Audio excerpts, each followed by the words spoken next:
اہمیت رکھتی ہے، یاد رکھیں۔ اسی طرح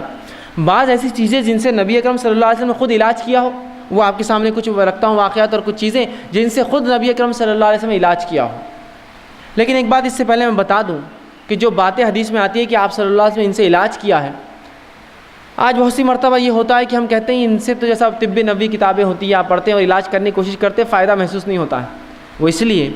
کہ طب کا معاملہ ایسا ہے کہ اس پہ تجربات اور تجزیات کی ضرورت ہے۔ نبی اکرم صلی اللہ علیہ وسلم نے بہت سی باتیں فرمائیں، یہ مسلمانوں کی کم علمی رہی، بیوقوفی رہی، بد نصیبی رہی کہ طب نبوی ہم نے اپنے ہاتھ سے ضائع کر دی، کبھی اس پہ ریسرچ ہی نہیں کیا۔ کوئی بھی میڈیسن ریسرچ کے بغیر نہیں ہوتی ہے۔ رسول اللہ اگر یہ فرماتے ہیں کہ فلاں چیز میں یہ شفا ہے تو اس کا معنی یہ کہ اب ریسرچ کرنا پڑے گا نا، اس میں سے نکالنا پڑے گا کیسی شفا ہے، کس چیز کے ساتھ دنیا کی مل کے شفا دیں گی، کون سی اور چیزوں سے مل جانے سے فلاں فائدہ ہوگا۔ ریسرچ ورک کبھی نہیں ہوا، اور افسوس مسلمانوں نے یونانی طب کو اپنا طب سمجھا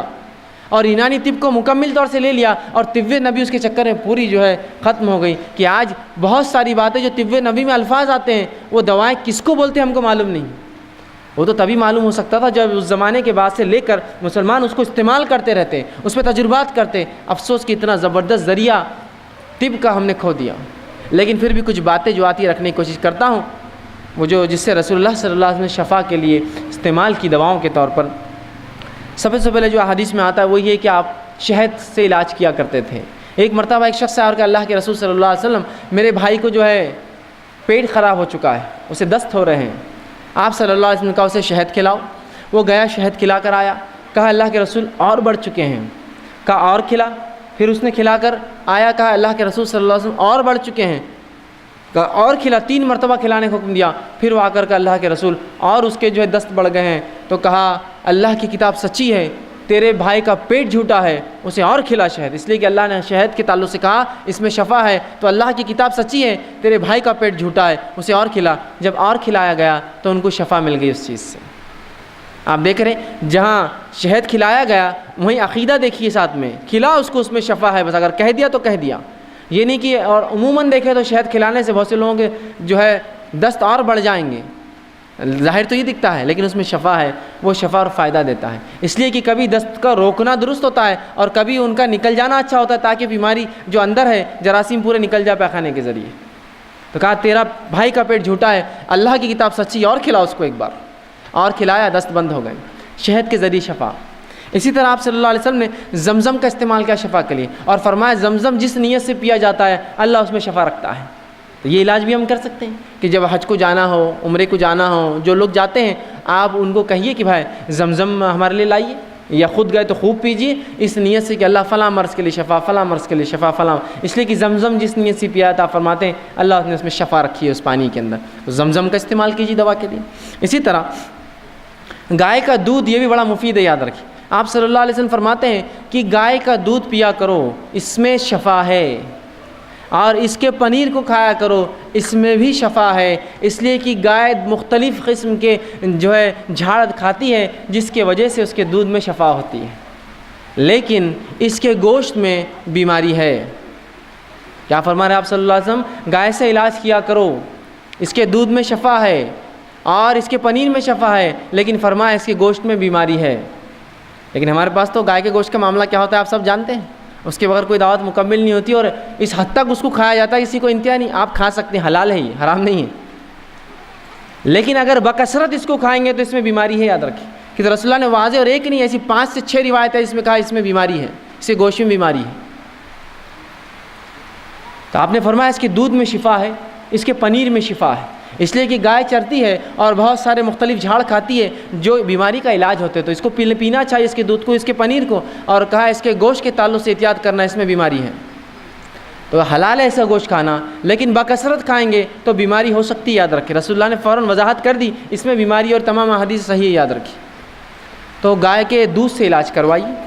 اسی طرح بچوں کو پلائیے، خود پیجیے، بیمار ہو تو بڑا شفا، اس میں فائدہ ہے۔ اسی طرح آپ نے زیتون کے تیل کے تعلق سے کہا، زیتون کے تیل میں بھی شفا ہے، کوشش کریں کہ زیتون کا تیل ہم استعمال کریں۔ اب لیکن بہرحال اب کیسے استعمال کریں اس کو تو ظاہر سی بات ہے تجربات کرنے پڑیں گے۔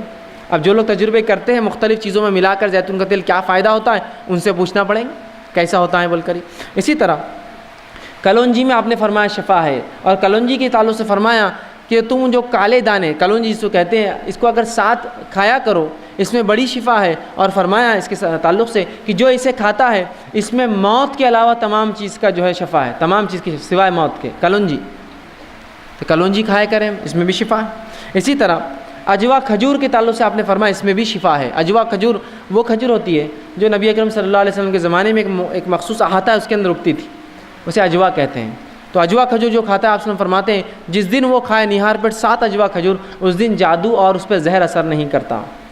اسی طرح اجوا کے علاوہ آپ فرماتے ہیں کہ حجامے میں بھی شفا، حجامہ سمجھتے ہیں، کپنگ جس کو کہتے ہیں، جس کے اندر بلیڈ کے ذریعے کچھ کٹس لگائے جاتے ہیں اور خون نکالا جاتا ہے مختلف جگہ سے، گردن کے پیچھے سے، سر پر سے، یا مختلف اعضاء جو تکلیف دیتے ہیں اس کو حجامہ کہتے ہیں۔ ٹھیک، آپ یہ بھی کر سکتے ہیں، کپنگ کہتے ہیں اس کو انگلش میں، یہ بھی بڑی فائدہ مند ہے۔ آپ صلی اللہ علیہ وسلم نے خود اس کو کروایا تھا ایک حج کے اندر، جب آپ گئے تھے حج میں اور آپ صلی اللہ علیہ وسلم میں کچھ تکلیف تھی، آپ نے حجامہ کرایا تھا، تو آپ یہ بھی کروا سکتے ہیں، اس کے اندر بھی شفا انسانوں کے لیے، تکلیف دہ جگہوں پر اور مختلف جو اعضاء پر یہ کیا جاتا ہے، تو حجامہ آپ کرا سکتے ہیں، اس میں شفا ہے۔ اسی طرح آپ صلی اللہ علیہ وسلم نے کہا سرمے کے تعلق سے کہا سرما لگایا کرو، اس سے آنکھیں جو ہے صاف رہتی ہیں، تو سرما بھی ایک قسم کا جو ہے آنکھوں کی حفاظت کے لیے آپ بالکل لگا سکتے ہیں، اس میں کوئی حرج نہیں، اور یہ بھی سنت نبوی ہے کہ آپ صلی اللہ علیہ وسلم سرما لگاتے تھے۔ ٹھیک ہے، اسی طرح ٹھنڈے پانی سے بخار کا علاج آپ صلی اللہ علیہ وسلم کرتے تھے۔ آپ فرماتے تھے کہ بخار شیطان کی طرف سے ہے، شیطان آنکھ سے بنا ہے، لہٰذا ٹھنڈے پانی سے بخار کا علاج کرو، اور ٹھنڈے پانی سے جو آپ جسم کو دھوتے، یا ٹھنڈے پانی سے آج بھی دیکھیے بخار اگر بڑھ جائے ڈاکٹر کہتا ہے پٹیاں رکھیے سر پر ٹھنڈے پانی کی، تو ٹھنڈے پانی سے آپ بخار کا علاج کرتے ہیں۔ اسی طرح جن چیزوں سے آپ صلی اللہ علیہ وسلم نے علاج کیا ان میں سے ایک ہے نمک کا آپ نے استعمال کیا بچھو کے کاٹنے پر۔ آپ صلی اللہ علیہ وسلم کو ایک مرتبہ بچھو نے ڈنک مارا، آپ نے اس زخم پہ ایک نمک لگایا اور اس پہ پانی بہایا، بلکہ اس میں آتا گرم پانی میں پیر ڈالا اور سورہ فاتحہ پڑھ کر دم کرتے رہے جب تک کہ زہر کا اثر ختم نہ ہوا۔ تو نمک کا استعمال زہر کو اتارنے کے لیے۔ اسی طرح آپ صلی اللہ علیہ وسلم جن کو پیٹ کے کچھ امراض ہوتے، مرض ہوتے، ان کو حکم دیتے کہ عربی بھیڑ جس کو دمبا کہتے ہیں، جس کی دم بڑی چوڑی ہوتی ہے، بہت موٹی دم ہوتی ہے، ہمارے بکرے اور مینڈوں کی ایسا نہیں، بہت چوڑی دم ہوتی ہے، آپ صلی اللہ علیہ وسلم فرماتے ہیں اس کی دم کی چربی نکال کر لاؤ، اس کو پگھلاؤ اور 3 دن میں جو ہے 3 حصے کر کے 3 دن میں وہ چربی پیو، جس سے پیٹ کی بیماریاں ضائع ہوتی ہیں۔ دمبا جسے کہتے ہیں عرب علاقوں میں بہت پایا جاتا ہے،